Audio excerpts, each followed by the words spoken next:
On now to an issue which touches the heart but sadly not always the wallet. There are calls today for more state funding for the region's hospices. The centres, which specialise in care for the terminally ill, depend on donations for much of their running costs.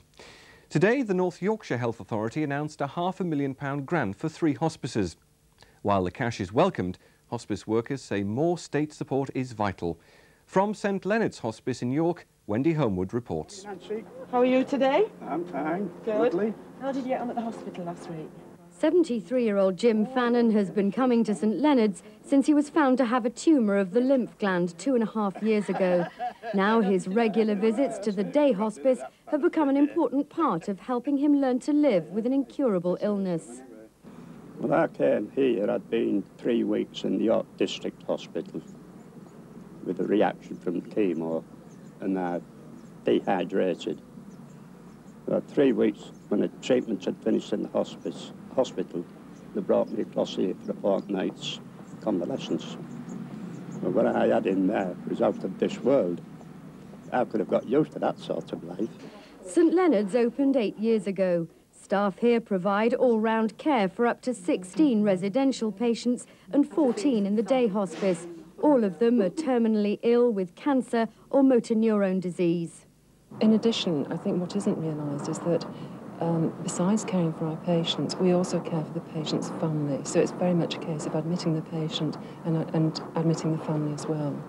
But the price of providing such a vital service is high. It costs more than £800,000 a year to keep St Leonard's going, and 66% of their income comes from public giving. Government policy recommends hospices are funded 50% by the statutory authorities, with only half coming from charitable donations. But that's not a target yet being achieved here in North Yorkshire. We're very keen on the kind of service that they provide, the homely kind of atmosphere that they provide for terminal care patients.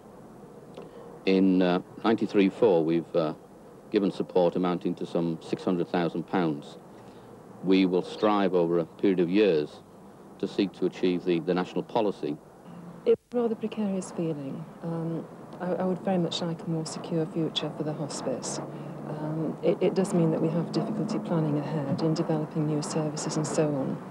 90-year-old May Roberts is proof of the value of the hospice service. She thought she'd been brought here to die, but St Leonard's has given her a reason to carry on living and make the most of the time she has left. It's the nearest thing to heaven you'll ever find on this earth. And the most wonderful people. They are God's own people. They really are. I look upon it now as a family and a home. Wendy Homewood with that report from St Leonard's Hospice in York, one of 3 in North Yorkshire. Well, still to come tonight on Network North, why the summer barbecue produces more drink drivers than the Christmas party. Yes, plus global warming. Summer's here at last, but inevitably perhaps it's not to everyone's liking. We hear from the Durham scientist who's predicting a slight change in the weather for Teesside. Floods or flights of fancy. Join us in just a couple of minutes' time.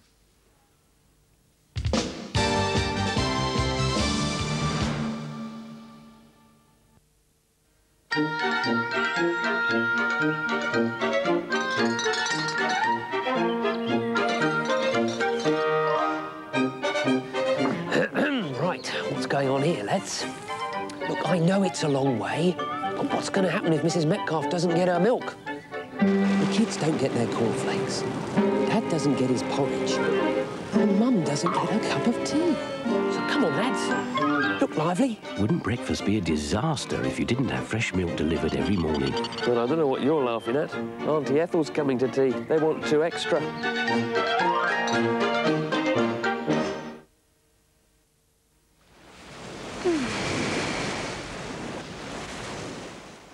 Protective, effective, safe. Who cares enough to provide safe, effective protection and after-sun for every kind of skin? Boots Sultan. We care because you do. If you receive some Reader's Digest prize draw numbers, return them immediately, because someone somewhere is going to win £160,000. When you need some extra milk, just leave a note out. 48 extra silver cups? Are you kidding? No, I'm kidding.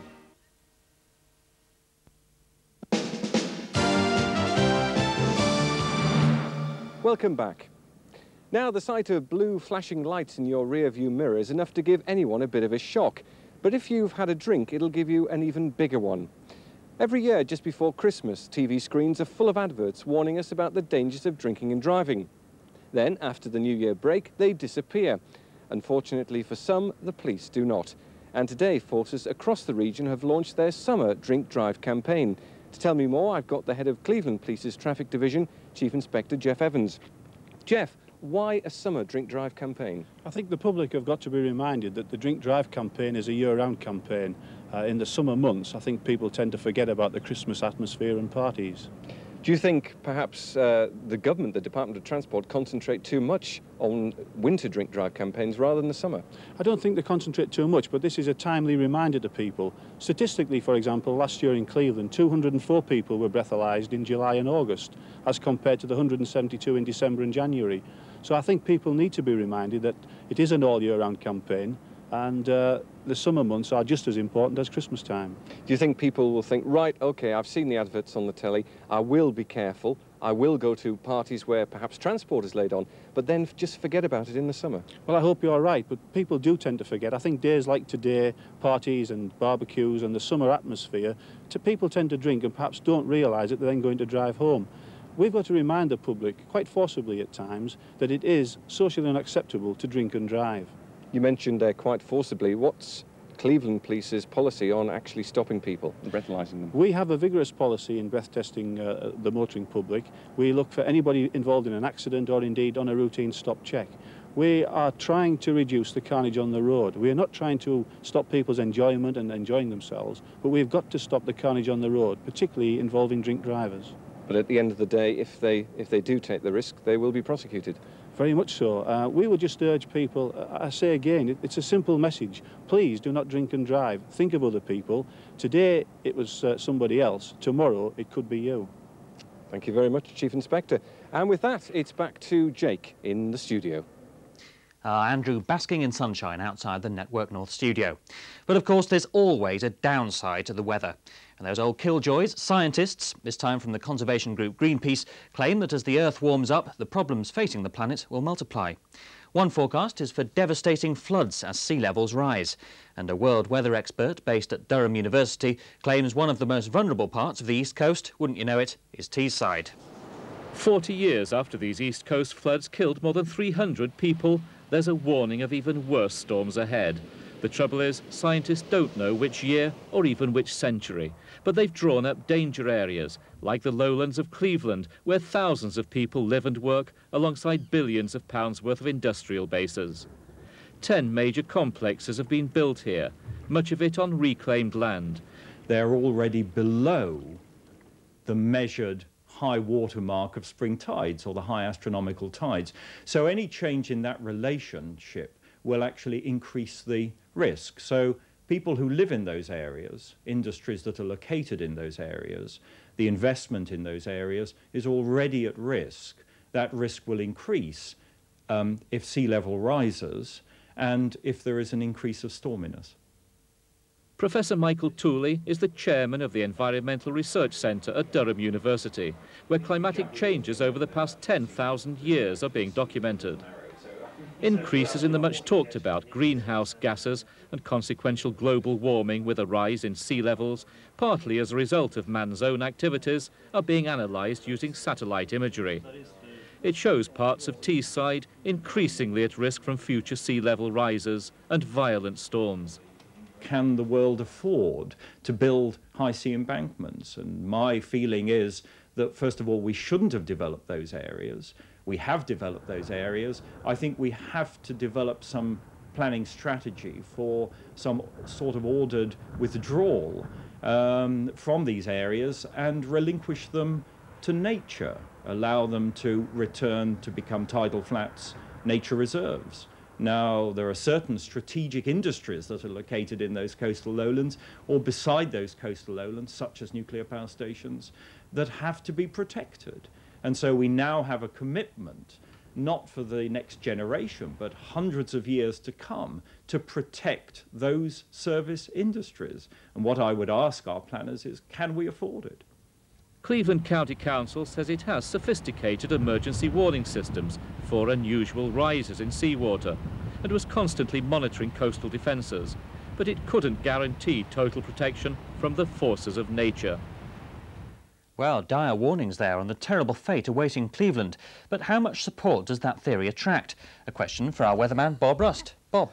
Well, of course, we can't ignore it. I mean, without doubt, it's undeniable that at the moment the global temperatures are rising. Now, if that trend continues, obviously we're starting to think about the ice caps melting, the water levels rising, and the problems there we've just seen predicted. The timescale's more difficult. We really don't know when that might happen. It's been suggested, what, 15, 20 years away. Well, that seems frighteningly close. I mean, is there anything we can do about it now to put it back slightly? Well, we are now all well aware of the problem, I think. It's been taught in schools. We're all feeling a little bit greener. But it's awfully difficult. I mean, it needs a worldwide effort to solve this problem. You giving up your motor car or using less energy as an individual isn't going to solve it. It's really a global thing. We've all got to get together. OK, well, I suppose we must leave that to a future generation, or perhaps a little bit later at least. But tonight's weather? Well, we've been having a little bit of global warming today, so it does have a good side. I think we've actually got some pictures we can have a look at.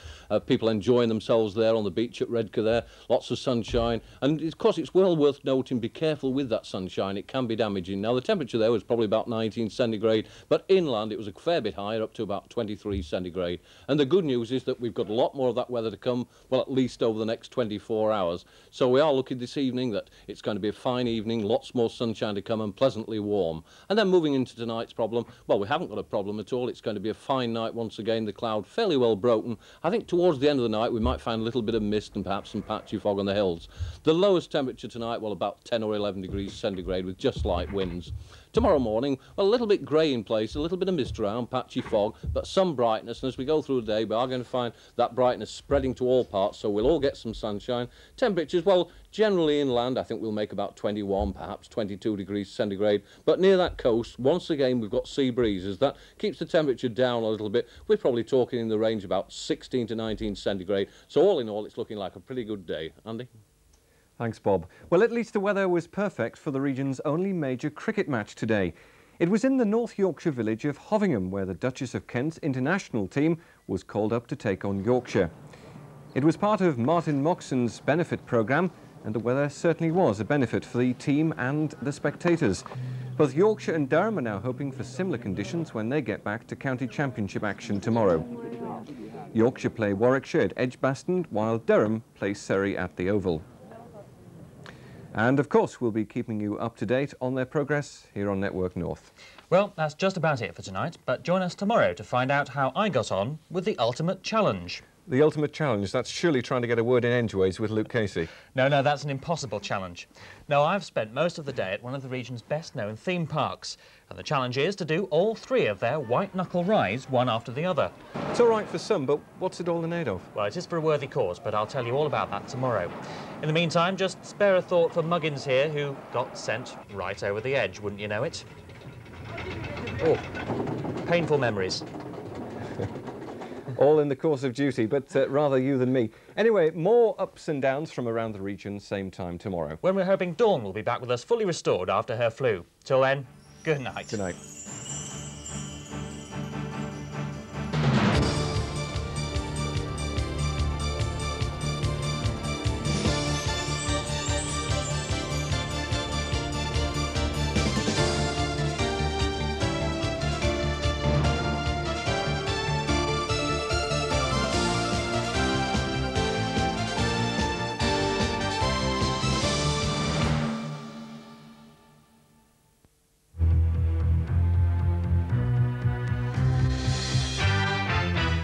Take a close look at these two men in the Silver Star Chinese takeaway in York Road, Hartlepool on Friday the 9th of April.